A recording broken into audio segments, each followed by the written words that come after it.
going on, my friends? For today's watch review, we're taking a look at, I want to say, a brand new release from Invicta. This is the Seahawk, which I'm pretty sure is just an all-steel version of the Carbon Hawk, but regardless, it is super cool. I know recently I said that I was going to swear off the current lineup of Invicta watches, but I think they really came through here with a very cool and unique looking design. Just when I think you couldn't possibly be any dumber, you go and do something like this and totally redeem yourself. Before we get into the review, let's do a quick wristwatch check. Today I'm rocking my Tudor all steel Black Bay. Ad, if you're watching this, you know you want one. Come join me on the dark side. Join me, and together we can rule the galaxy. And without further ado, let's get right into it. Starting off with price, you can find the Seahawk for around $300 if you're buying it straight from Shop HQ without any coupon codes. But for those of you that follow Invicta, you know that they're constantly putting out discounts. So I would say, wait, instead of just buying it outright from their website, just wait till they put out a fire coupon code. Usually you can see them for around 20 to 30% off. Now let's take a look at the dimensions and weight. So it is no secret, this is a fairly large watch, as you can see from the dimensions on the screen. For the diameter, I put 52 to 55, and that just depends on where you're measuring from. Some people only measure the bezel area. I measured the outer edge of the case, and so I got 55 millimeters. Weight is going to be 410 grams. That is adjusted for my wrist, but I only had to remove one link. So, for the most part, it's going to sit at around the 400 gram area. Now for the general info, this watch is going to come with a stainless steel case and bracelet. Inside of that case, you're getting the Z2031 movement. What that means is you're going to get 3 subdials right at 12, 9, and 6 o'clock. The 12 o'clock subdial is your day and night indicator. The 9 o'clock subdial is a secondary time zone or secondary time. And then the 6 o'clock subdial is a 24-hour indication. And this movement is going to give you a power reserve of 56 hours, which is above average for an automatic Invicta. So I think that's great. As far as the hardware, at the top, you've got a 120 click unidirectional bezel, flame fusion crystal, a screw down crown, and a screw down caseback. And all of this is going to give you 200 meters of water resistance. Now let's take a quick look at the lume. I have never really been impressed with Invicta lume. This one seems okay.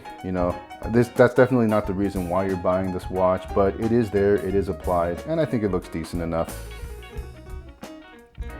Now taking a look at the dial, I think this is just fantastic, guys. Skeletonized dial, which I am a fan of. Not a lot of people are, but for me, I just think it's super cool. And the fact that at this price range, you're getting all of these actually very useful features. So the day and night indication, the 24-hour subdial, and then the secondary time. All of those things are fantastic for somebody who's constantly traveling, or even somebody who just communicates frequently with somebody in another time zone. All of those things I think are very practical features, and really at this price range, you just can't beat that. Aside from practicality, I think aesthetically it's very cool. It definitely captured my attention right away. And the fact that I swore off Invictas and this was good enough to really get me back in, I think says a lot for the design here. Now let's take a look at that bezel. Unfortunately, the bezel is not very good. It doesn't feel good. It's ratcheting, but it just feels, I don't know, of low quality. But despite that, everything does line up and it functions. And to that end, I think that's great. Most of us aren't really going to be using this watch for the bezel anyways. Aesthetically, I think it looks awesome. You got a brushed finish here with these screws right here, so it really gives it like an industrial factory look to it, like something robotic or futuristic. I guess really just industrial is the best term to describe this watch. The octagonal shape does give it some type of fun look to it. So overall, I am pleased with the bezel, but it just does not feel good at all to operate. You do have a coined edge here, so at the very least, it is easy to operate. Moving on to the crown, you have a signed crown here with the Reserve logo there, so very cool, adds a little bit of that Invicta character into it. Threading is very good, you know, no complaints here. When you wind it, you can really feel the gears turning, and I very much like that in all of my watches. And to screw it back in is also a very pleasant affair. I have no complaints with the screw down crown here. I think they did a phenomenal job. Now taking a look at the bracelet, oh so fantastic here. Usually what you see is the center links are mirror polished and the outer links are brushed. But in this case, they have these big fat center links that are brushed and just these small outer links are mirror polished. And I really like that because that puts the focus on the brushed finishing, and the mirror polish is really just there to sort of accentuate that brushed look. And again, I just think they did a phenomenal job here. As far as the clasp goes, you've got the Invicta stamped logo right there, and then the emblem right here on the safety clasp, and I very much like that. You've got a mill steel clasp here with some writing on there. Overall, I think it's great. I would have preferred a dual push button deploying clasp, but this hook type latch is also just fine. I think it functions great, and I really have no complaints with the bracelet. Bracelets are one of those things that I think Invicta has always done very well. Now going on the other side to that case back, this is the star of the show, guys. So you've got an exhibition or open case back, and that gives you this bird's eye view of one of the most beautiful or the most beautifully finished movements at this price range that I've ever seen. And you know, maybe I just don't know enough about Invictas, but I've never seen this type of finishing on an Invicta before, and I'm very impressed. This is absolutely stunning, and you know, it speaks for itself. I really don't have to explain it to you. You can see it, and it is fantastic. As far as the finishing goes, I'm very pleased. I really like how the mirror polish is just there to accent or accentuate the brushed finishing.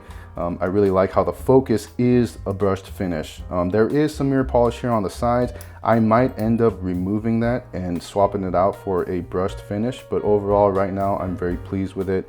It gives you that beautiful shine and light, and yeah, really just a great job here. Now going over my overall thoughts. So usually Invicta is one of those watches that it's just purely shameless fun for me. But in this case, you know, it is shameless fun because it's loud, it's gaudy, and you know, it's gonna capture people's attention around you.